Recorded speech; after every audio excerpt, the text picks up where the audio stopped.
Good afternoon, everyone. Thank you for joining our State Financial Aid webcast for October. My name is Laura DeGrush, and I am a program specialist with the institutional support team of our financial aid services. And I'm so excited to co-present today with my fellow colleague, program specialist Giselle Martinez.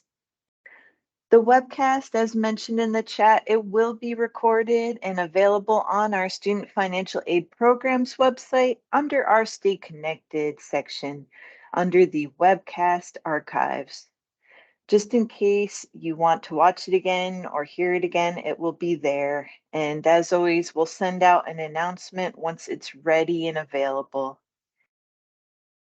Anna Marie Shaw will be tending to our chat to answer any questions that you may have. So go ahead and you can put questions there. And again, thank you so much for joining us today. Let us go ahead and get started. So our topics of discussion are the following. We'll be doing Texas application for state financial aid updates, also known as the TASFA, and we'll overview two financial aid programs, the Financial Aid for Swift Transfer, FAST program, and the Texas First program. We will also be covering the Grant and Aid Processing Platform, known as GAP, in its payment request process. And as usual, we'll cover deadlines and reminders. Let us go ahead and dive into our first topic. So the TASFA, the Texas Application for State Financial Aid, we will be covering updates on the paper and online TASFA, and this will cover both the current TASFA for 23-24 and then also updates on the 24-25 TASFA. So let's go ahead and start into the 23-24 updates that we have. In terms of updates for 23-24, it's important to note that the online TASFA is currently available and students are using it. It can be found at tasfa.highered.texas.gov, and it also can be found as a link on our higher ed website, College for All Texans, and Applied Texas.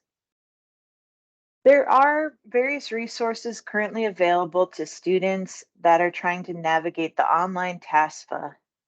And we know students have difficulty understanding if they should fill out the TASFA, so there is a decision tree to help them decide. They can work through the questions on the decision tree and they'll be directed to fill out the FAFSA or to fill out the TASFA, or even to reach out to the financial aid office for clarifications. Beyond the decision tree, there are also frequently asked questions available, as we know that certain questions often come up on the purpose of the TASFA, how to prep, or what to do after submitting a TASFA. All very common questions. So in terms of resources, all of these resources can be found on our agency website under Our Work, Empowering Our Students, and TASFA. Let us look at institutional resources for 23-24 TASFA. And in terms of, excuse me, excuse me there. In terms of the 23-24 online TASFA, the most important thing to know is that for institutions to check the TASFA output file and move it, which are currently sent daily, for example, if there's a new application for your institution. This is how student files are being sent. So it's very important to check. Institutions do have resources at hand from the June webcast video and PowerPoint that goes over the 23-24 online TASFA in detail for how the application works and how to receive student files and move it. To read these fixed length files and cumulative reports in Move It, institutions can use the revised file layout available on the agency website under Student Financial Aid Programs, Program Resources. Now, we do not expect institutions to be able to automate the process of receiving TASFAs. This may take time. We know some schools or some vendors may be ready to or set up to do so, but it is not our expectation. Mapping takes time and it is different than mapping for the FAFSA. We just require for institutions to receive the TASFA through the Move It TASFA output folder. So let us look at what to expect on the 24-25 TASFA. And in terms of the TASFA for 24-25, the FAFSA simplification process does impact the TASFA, and it impacts the timeline and the content of the paper and online TASFA. So we are updating the TASFA beyond our usual annual updates so that we can match some of the updates from the FAFSA simplification process. To meet our goals and ensure that we can get our paper and online TASFA as soon as we can develop them, we are prioritizing changing anything related to the student aid index, which would determine aid eligibility. And the TASFA subcommittee has been giving us feedback on the TASFA updates that we intend to do. We also intend to share our paper draft of the TASFA with institutions a month before, as we typically do, in case there are any additional feedback available. And we will release the paper TASFA publicly once the FAFSA is released. We intend to release the online TASFA as soon as we can develop our application with any final changes on the FAFSA that could impact the online TASFA.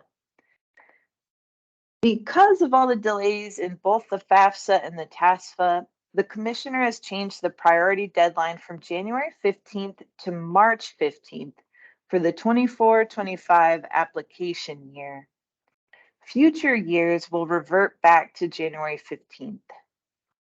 With that in mind, let us talk more about the specific changes.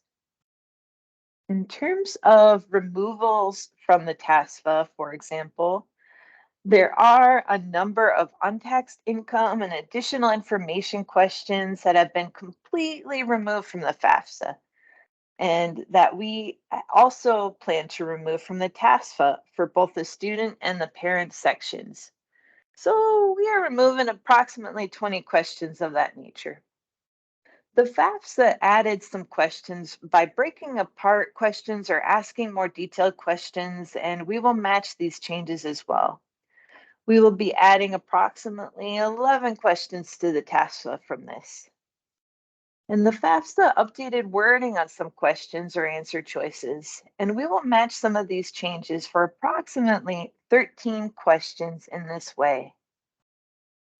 There are some questions that will not be changing on the TASFA. For example, selective service.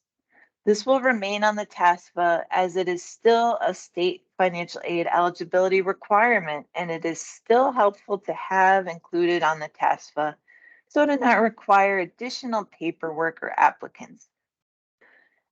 We are leaving the dislocated worker questions as it may be helpful to know for specific institutional grants or funding. And we are leaving the housing plan section on the TASFA, even though the FAFSA is taking it off, because we do know that institutions need this information still. We are working hard on getting these changes implemented in the paper TASFA and also developing the changes in code in our online TASFA. We hope to keep you all up to date with anything we can on the TASFA, but now let us talk about another financial aid program and update. So, in terms of another financial aid program called Financial Aid for Swift Transfer, FAST. This program is newly legislated, and it is a payment program for public institutions that choose to participate. So This opportunity is very new and is optional and only available for public institutions to opt into. Let's talk about the program purpose. The FAST program provides funding to participating public institutions of higher education so that they can offer dual credit courses to educationally disadvantaged students at no cost to these students. There have been many questions on FAST, and so we've created a dedicated web page for this purpose. The web page explains the purpose of the program and has some very helpful frequently asked questions. From all the questions that have come in, we've developed about over 30 FAQs that may help you to look over to have a good start. All of what we're presenting on FAST and all other updates and programs can be found on our web pages and program resources. Now that we've covered the basic purpose of FAST, let us look at eligibility. In terms of eligibility, the student has to enroll in a dual credit course at a public school district or charter school. The dual credit course has to be one offered under the institutional agreement at an institution that has agreed to participate in FAST. The student has to qualify for free or reduced lunch in any of the 4 years prior. So it does not have to be all years, just one of the prior 4 years. And the current year would not count. Free and reduced lunch, this is something that is reported to the Texas Education Agency, or TEA. And the college cannot confirm directly with the high school on a student's eligibility. It has to be verified through TEA data as determined by us at the TGCB. So let us look more at how the FAST process works. In terms of the process flow, each semester an institution will complete 2 processes related to the FAST program. Number 1, a roster process, and 2, a certification process. For the roster process, institutions that opt in will upload a roster of students enrolled in dual credit to Move It DMC. And then the TGCB, we will review the list and compare with the data from the TEA on students reported as educationally disadvantaged. Now, again, this is through a listing on if a student qualified for free and reduced lunch in any of the past 4 school years. Then, for the certification process, TGCB will provide the report of students enrolled and eligible for the institution to review and certify. And so this is a bit similar to the process for the financial aid database in reconciling to get the right eligible students listed. And the TGCB, we will disperse funding based on the certified data.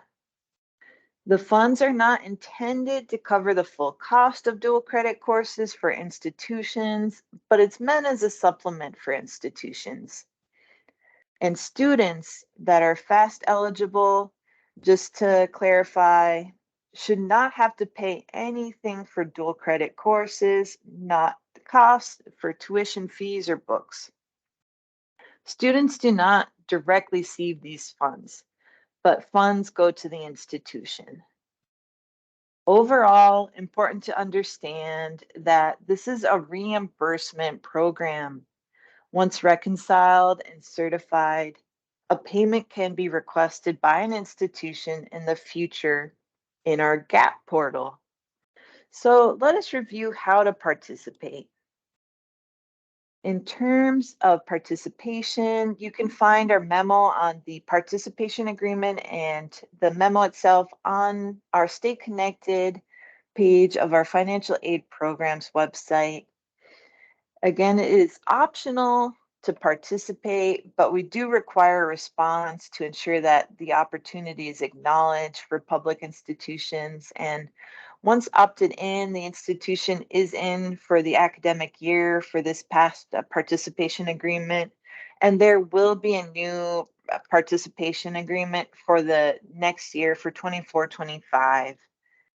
All right, so that's a bit on fast. Let us look at another program. And I'll go ahead and turn this over to Giselle Martinez that will talk about the Texas First program. All right, thank you, Laura. Next, we will be going over the Texas First program. This is also a relatively new program.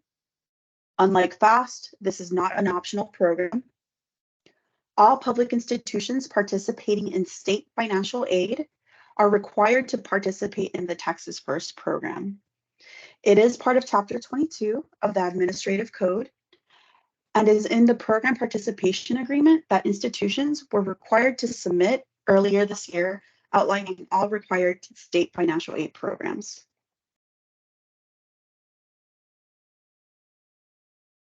I will first go over some new resources that we have published in the past month for the program. We added a Texas First program section onto our Student Financial Aid Programs website under Work Study and Scholarships. All the applicable program statutes and rules are linked along with the program purpose. In this section, you can find the program fact sheet that will contain all the information we are going over today. So if you happen to miss something or want to reference other materials in addition to this webcast, make sure to check out that fact sheet. We have also linked the confirmation form that high school administrators sent over to us to confirm a student's eligibility for the program. We will go over the process flow in a bit.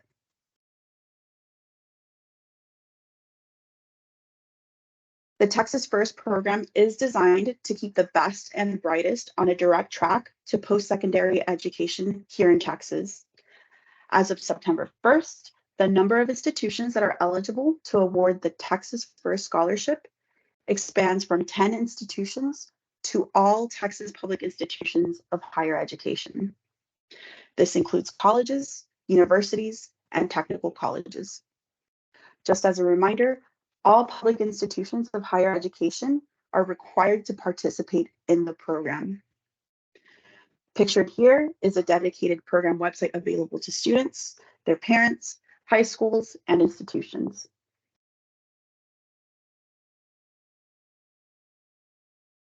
The Texas First program is one program with two components. The first component is the diploma. This enables eligible students to graduate early with a Texas First diploma, which is a requirement needed in order for them to become eligible for the second component, the scholarship. The scholarship will then allow them to receive a state credit for 1 or 2 semesters at an eligible institution.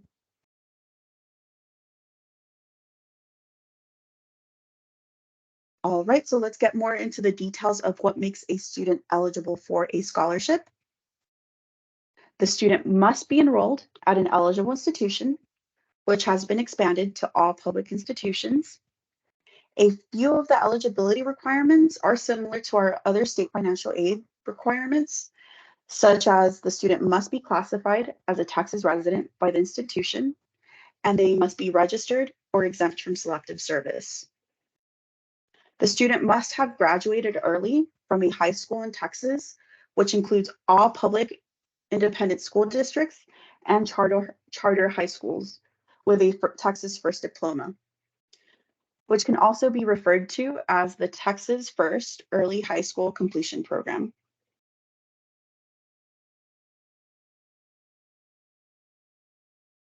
All right, so we went over what makes a student eligible, but what exactly are they eligible for? The students will be eligible for state credit that is applied by the institution. It is important to note that institutions will not be issuing out a full state credit to all eligible students. The institution must apply a state credit to students' charges that is equal to the lesser of the amount of the state credit available to the student or the student's actual tuition, mandatory fees, and other costs of attendance at the institution. Another important note is that the amount of state credit offered to the student may not be considered in the calculation of any state or institutional need-based awards or the calculation of the student's overall financial need, unless the combination of the credit and other federal, state, and institutional financial aid, excluding work study and loan programs, exceeds the student's estimated total cost of attendance, or COA. The maximum amount of state credit a student could be eligible for is the Texas grant maximum award amount for the applicable year. Now, I know I just gave you all a lot of information, so let's look at an example together. In this example, we have a student for 23-24 who can potentially be eligible for a state credit of $5,887. Their actual tuition, mandatory fees, and other costs of attendance at the institution is a total of $4,500.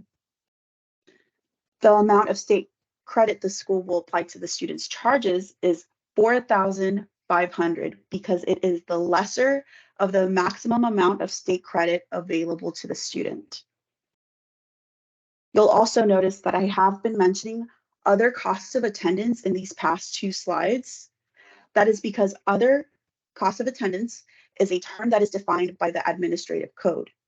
So we recommend checking out the administrative code for additional details on what it entails.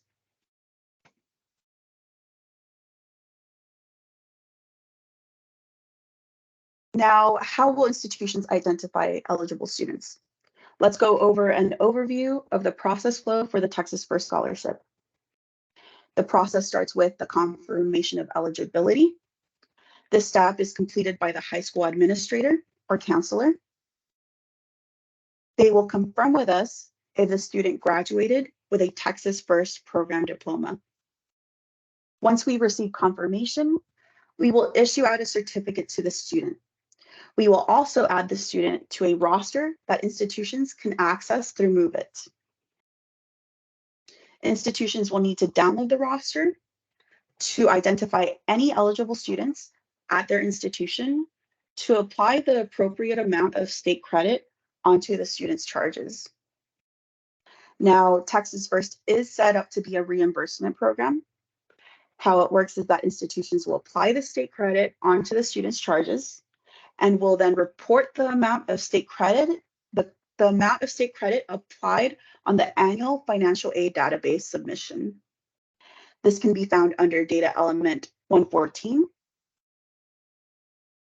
This will help us determine the reimbursement amount. Due to this, institutions should not wait on us to apply funds to a student's charges, since this information will be collected in FADS Cycle 3 for 23-24.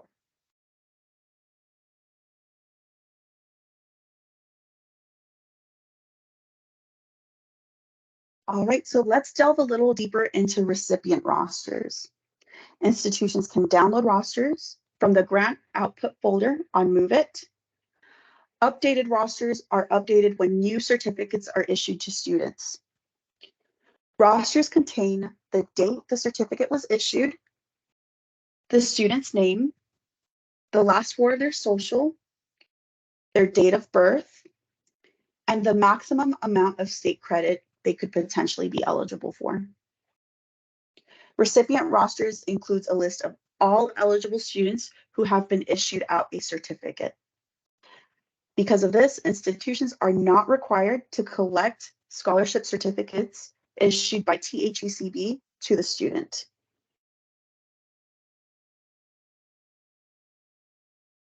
Now we will be moving on from Texas First. We are going to cover the GAP payment process, but let's first start with a quick overview. Based on access, users will have up to 3 tiles that allow them to view the following details.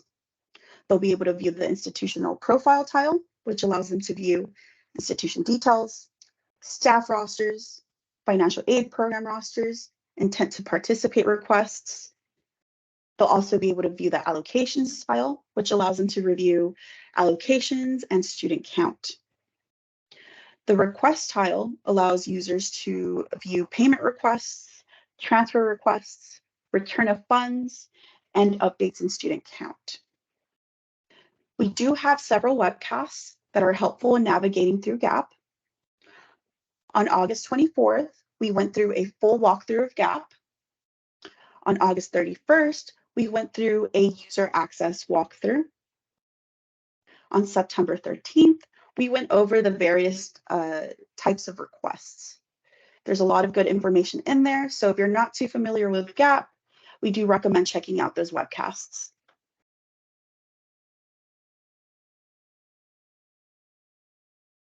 All right, next we are moving on to the good stuff, payment requests. We all know you have been eagerly waiting for the launch of this platform so you could get started with requesting funds for your programs. We will be going over the steps on how to request payments. It is important to remember that access must be granted before payment requests can be made. For a walkthrough on GAP user access, refer to the SFAP webcast that we held on August 31st. Upon logging into GAP, you'll be directed to the landing page. To submit a request, institutions will need to click on the request tile from the home screen. You'll then be directed to the request page. From the request page, to initiate a payment request, click on the payment request button on the upper left-hand corner of the page.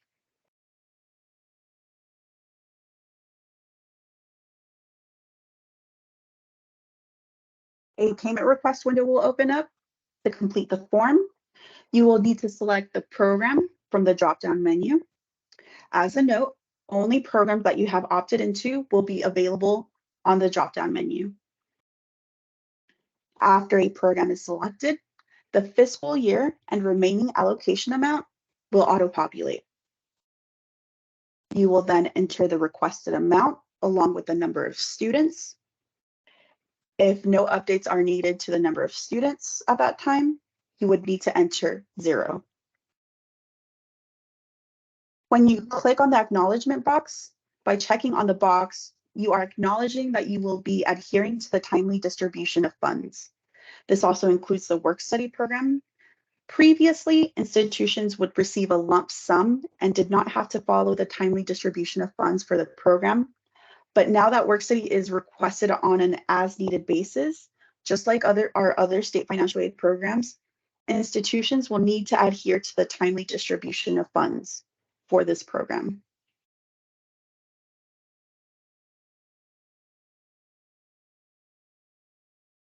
After a payment request is submitted, you can always go back to review previously submitted payment requests on the request page. The request page will display the request name, the program name, the requested amount, the status of the request, who submitted the request, and the date it was submitted on. To view a specific request in more detail, you can click on the request name. You do have the ability to cancel requests before they have been processed by us. All you need to do is open the request and click on the red Cancel Request button. The user who submitted the payment request will receive an email notification once payment status is paid. We will start processing payment requests on October 23rd. Payments can take up to 4 to 7 business days once approved.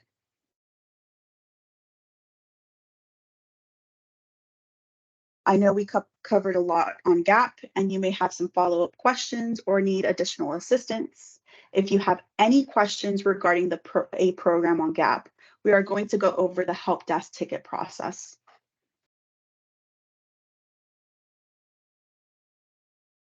You can access the help desk anywhere on the platform by clicking on Help Desk on the homepage menu. Please note, in order to submit help desk inquiries, you must have at least institutional aid administrator access in GAP. When accessing the help desk page, there will be two options to choose from: to create a new ticket and to view previously submitted tickets.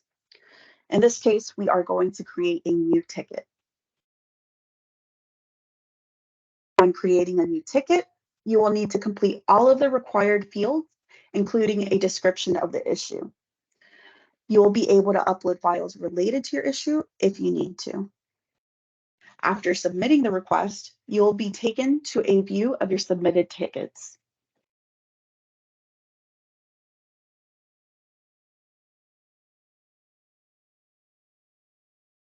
Next, we will be going over deadlines, reminders, and notifications.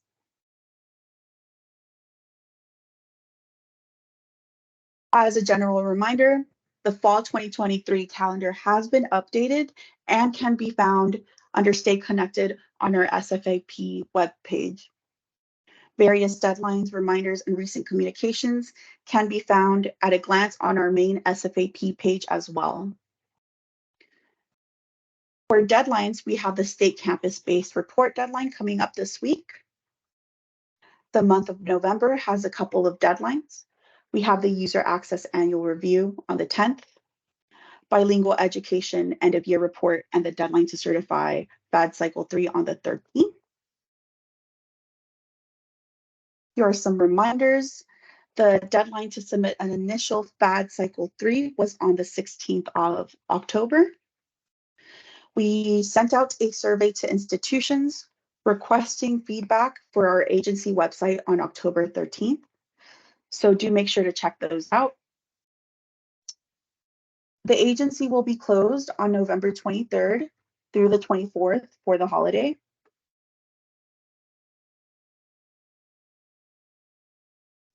And we have also sent out notifications on the bilingual education program, user access annual review, the GAP launch, on the award history tool, and FAD Cycle 3. Lots of good information is in those memos, so make sure to check those out.